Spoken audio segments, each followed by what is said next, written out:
د افغان لوبډلې د چمتووالي او لوبو ګټلو ته د کلک هوډ په اړه د خان څرګندونې.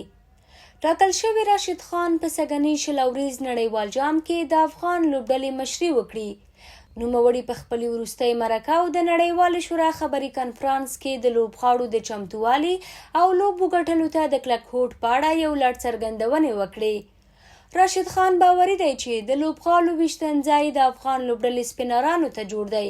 د هغه په باور څو لوبغاړو په کارابین لیګ سیالیو کې ګډون کړی او د دغه ځای له هوا او ویشتنځای سره بلد دي، نو کولی شي د مخالفو لوبغاړو لپاره لوبه کول سخت کړي.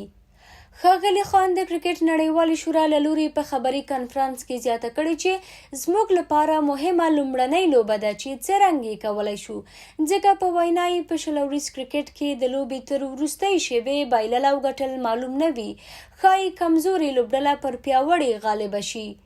بل لور راشد خان له کرکټینفو سره په مرکه کې ویلي چې د اتو غوره لوبډلو پړاو ته د وتلو لپاره د لوبغاړو ترمنځ پر ځان باور وجود لري.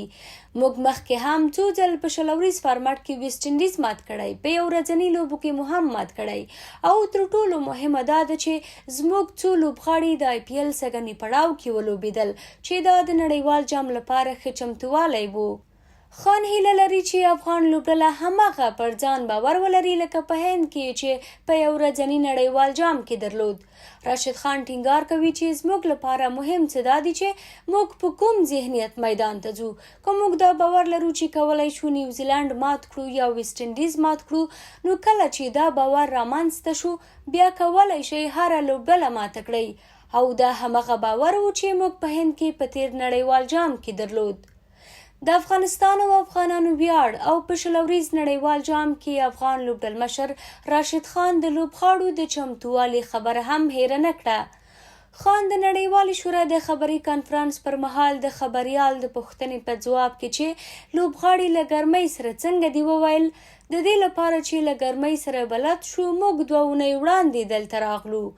نوموړي همدارنګه خپل مینوال هم له پامه ونه غورځول او ویل چې زموږ لوبې وختي دي او کله چې مو مینوال د سهار لمونځ لپاره راپاڅیږي موږ ته به هم دعاوې کوي.